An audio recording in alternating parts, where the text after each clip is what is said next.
Varones israelitas, oíd estas palabras. Jesús Nazareno, varón aprobado por Dios entre vosotros con las maravillas, prodigios y señales que Dios hizo entre vosotros por medio de él, como vosotros mismos sabéis.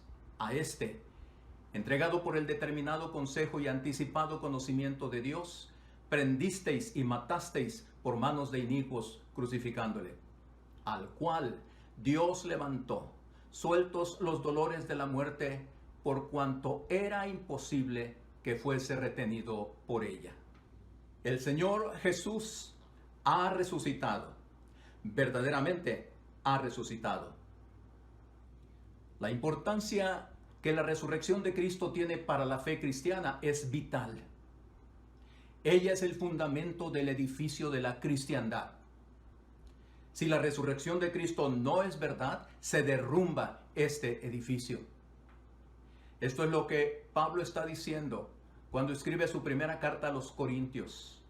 Si Cristo no resucitó, vana es entonces nuestra predicación, vana es también vuestra fe.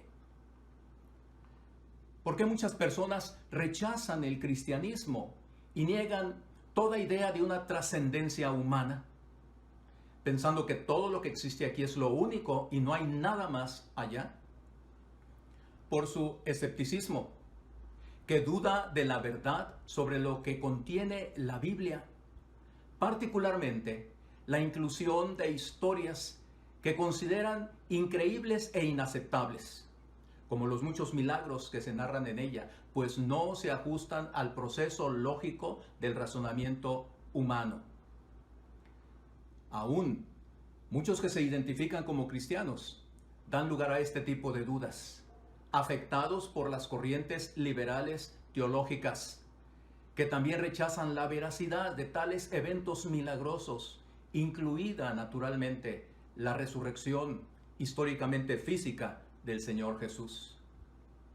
Esto nos lleva a preguntarnos si entonces los creyentes convencidos en la resurrección de Cristo nos hemos lanzado a un vacío oscuro, irracional, y solo la aceptamos por medio de una fe ciega que no puede tener ningún tipo de razonamiento lógico. De esto hablaremos en los siguientes minutos, adelantándoles que la respuesta a esta pregunta es un no rotundo. Y la premisa que presentamos es todo lo contrario. La resurrección de Cristo es un hecho que podemos racionalizar muy lógicamente. La declaración clave a considerar está en el último versículo de la porción leída hace unos momentos y que dice así, hablando de Cristo, al cual Dios levantó, sueltos los dolores de la muerte, por cuanto era imposible que fuese retenido por ella. Concentrando más nuestra atención en esa declaración final que dice que era imposible que Cristo no se levantara de la muerte. Y el término imposible implica entonces un argumento lógico que da respuesta comprensible al por qué era imposible, con una explicación racionalmente aceptable. Consideren la siguiente pregunta que no contestaremos ahora, sino al final.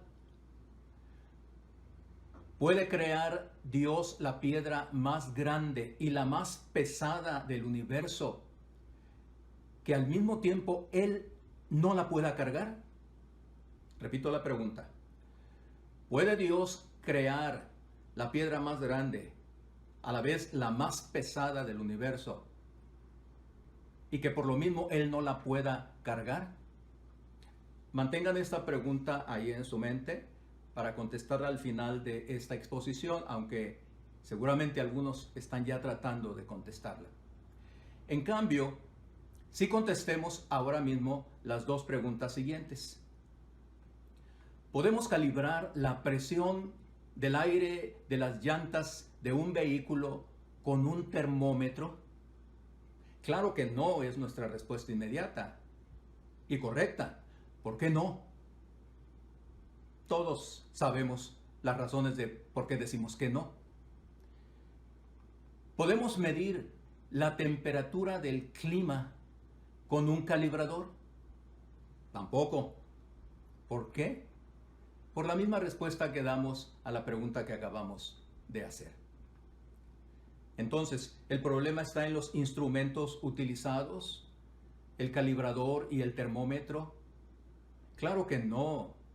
Ambos son buenos instrumentos, muy buenos. Entonces, ¿dónde está el problema? El problema está en su incorrecta aplicación.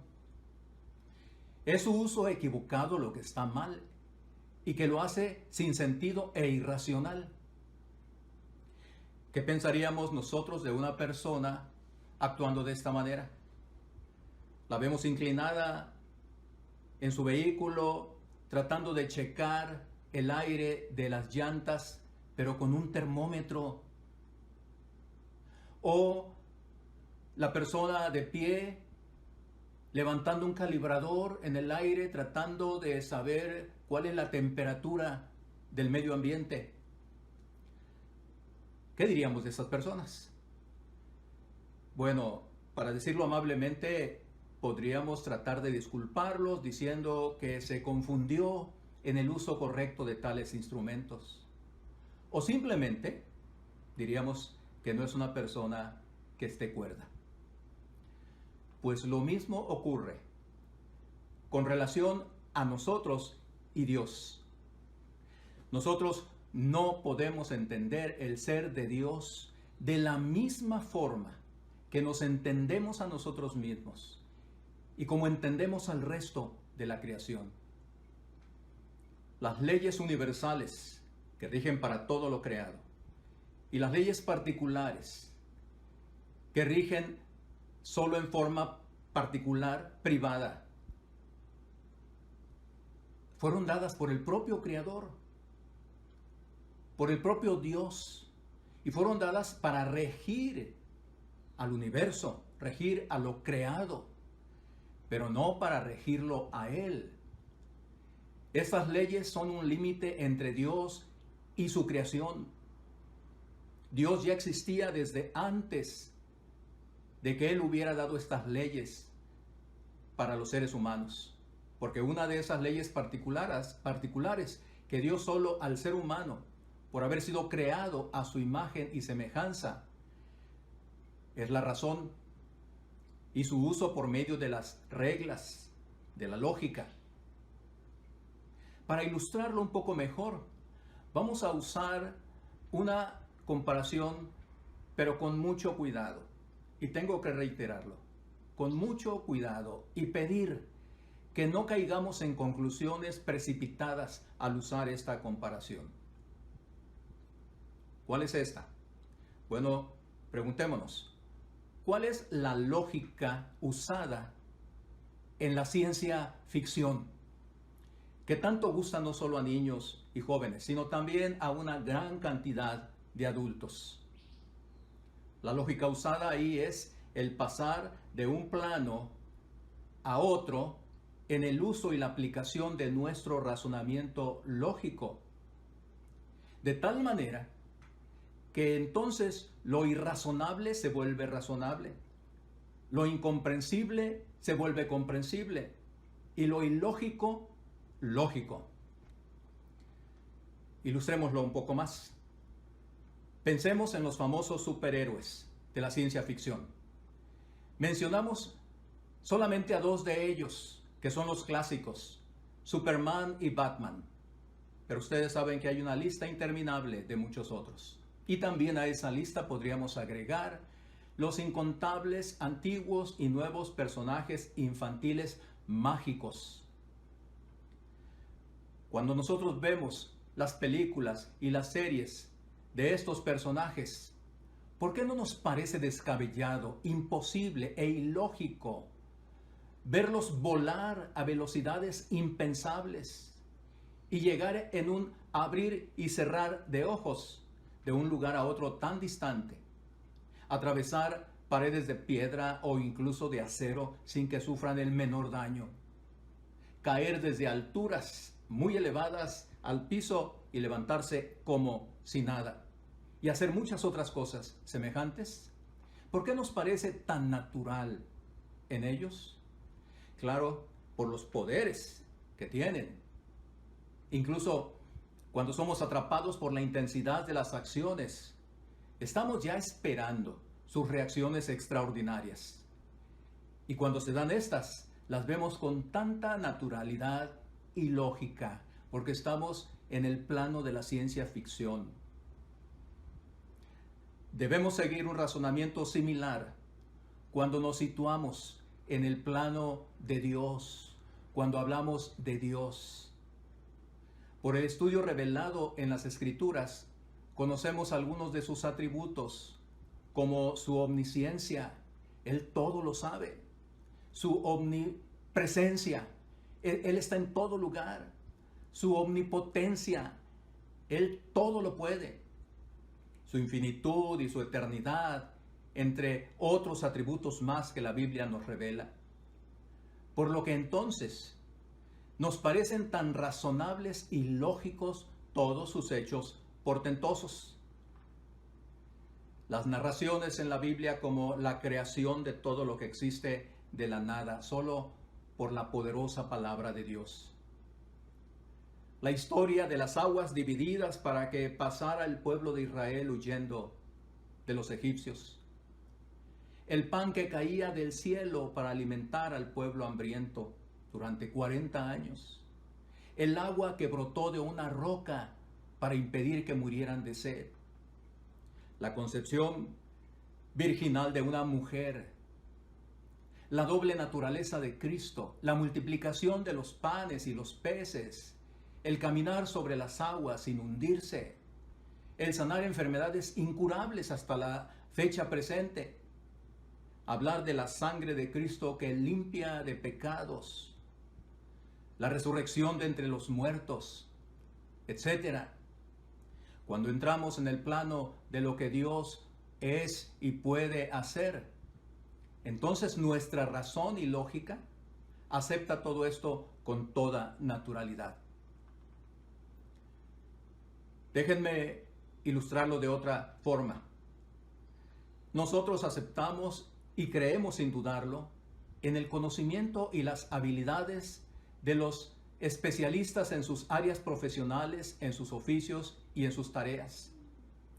No porque entendamos nosotros cada especialidad y oficio, sino porque nuestra lógica nos dice que ellos lo saben, aunque nosotros no.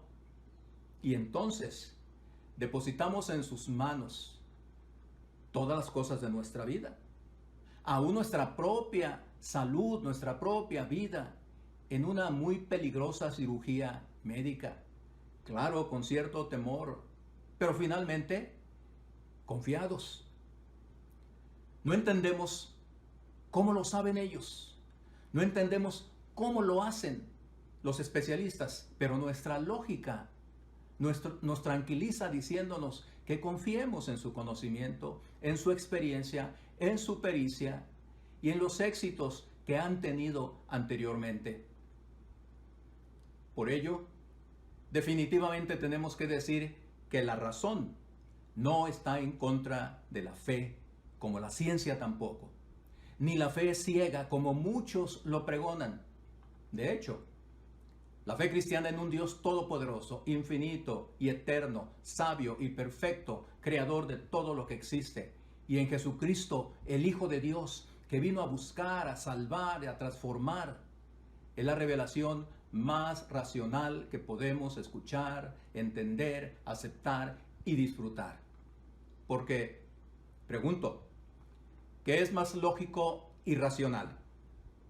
Aceptar y creer que el perfectísimo mundo y universo que habitamos, tanto el macrocosmos como el microcosmos, y la perfección de las criaturas que los habitan, son simplemente el resultado de un accidente, de una explosión o de la suerte. Quienes piensan de esta manera deben reconsiderar si no están confesando, creyendo, poniendo su fe en un absurdo.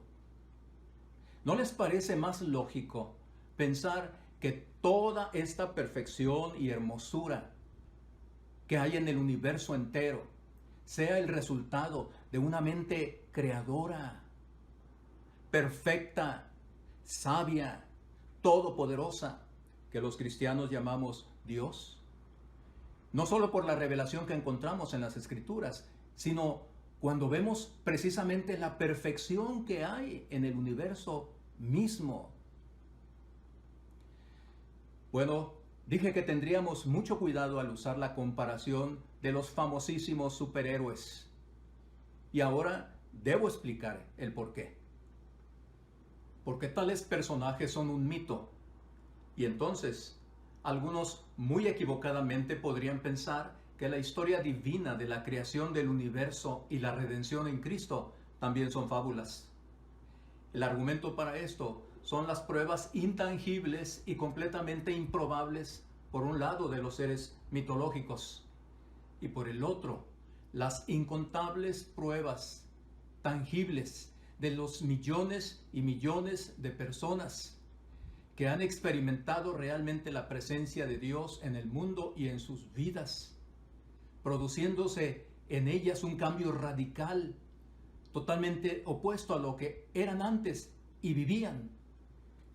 Invito a cualquier escéptico para que pueda recibir incontables testimonios vivos y comprobables de la transformación de cientos de miles de vidas por la obra de Cristo en sus corazones. La comparación que hicimos solo tiene como finalidad la de ejemplificar cómo podemos usar la lógica de nuestro razonamiento en forma correcta, pasando de un plano a otro. Pero en el caso de Dios, no es ficción, sino la más perfecta realidad. Visto de esta manera, el texto de Hechos 2:24 nos parece entonces tan acertado. ¿Por qué era imposible que la muerte pudiera retener en la tumba a Cristo? Simplemente porque el Padre era más poderoso que la muerte. Y al pensarlo así, entonces nuestra lógica concuerda con la declaración de esa frase. Volvamos a la pregunta inicial, que les dije que mantuvieran en su mente nada más. Les recuerdo la pregunta. ¿Puede Dios crear la piedra más grande y pesada del universo, que Él mismo no la pueda cargar? ¿Sí o no? ¿Cuál fue su respuesta? Si puede crearla, pero no cargarla, entonces no fue Dios. No puede crearla, pero sí la puede cargar, pues entonces no es Dios. Pero en esta pregunta hay una gran trampa. Esta pregunta no es válida, porque no es la herramienta adecuada para este análisis. ¿Recuerdan los ejemplos del inicio? Esto es algo similar. Es una pregunta equivocada y fuera de lugar, por lo que debe ser descartada, porque se presenta con la lógica que nos fue dada a las personas para razonar todo lo que está dentro de la creación, pero que no corresponde con la lógica de Dios que existía desde antes de todo lo que existe, incluyendo nuestra lógica, nuestra razón. Por lo tanto, tenemos que concluir que la resurrección de Cristo fue un hecho real y verdadero, que puede ser creída con el razonamiento correctamente dimensionado. Con la resurrección de Cristo, Dios probó que sí era y sigue siendo Dios, y que su Hijo Jesucristo es quien dijo ser el Salvador del mundo. La resurrección es el prodigio más grande, pero también el más razonable de todos los prodigios. La fe cristiana no es una fe ciega e irracional, ilógica y anticientífica, sino todo lo contrario. Es la creencia más racionalmente fundamentada que todas las demás creencias, producto del naturalismo, que es el enemigo mortal del creacionismo, con todas sus caretas engañosas que tiene, como el evolucionismo, el materialismo, el pragmatismo, paganismo, modernismo, postmodernismo, postcristianismo, etc., incluido el cientificismo, que es una corrupción idolátrica de la verdadera ciencia, cuya conclusión natural en la existencia de Dios y su acción en el universo es demostrada y reiterada entre más y más avances hay de ella, de la ciencia verdadera. Louis Pasteur, francés muerto en 1895, fue un científico químico quien hizo muchas aportaciones en el campo de las ciencias naturales y en la química orgánica. A él se le debe la técnica conocida como pasteurización. Él dijo esta muy certera frase: poca ciencia aleja al hombre de Dios. Mucha lo acerca más a Él. La lógica resurrección de Cristo es la seguridad entonces de nuestra futura resurrección. Celebremos con todo júbilo a Dios y su poder. Celebremos la realidad histórica de la resurrección de Cristo y vivamos de acuerdo a la nueva vida que con ella hemos recibido. Por ello el apóstol Pablo, después de su reflexión crítica sobre el comentario de los impíos, de los que no creían en la resurrección, exclamó finalmente seguro y jubiloso: mas ahora Cristo ha resucitado de los muertos, primicias de los que durmieron es hecho. Y así entendemos perfectamente bien la lógica encerrada en la afirmación de Pedro que nos ha ocupado en este tiempo. Era imposible que Cristo fuera retenido por la muerte. Por lo tanto, sigamos diciendo con todo júbilo y con toda convicción: el Señor Jesucristo ha resucitado, verdaderamente ha resucitado. Que Dios nos bendiga a todos.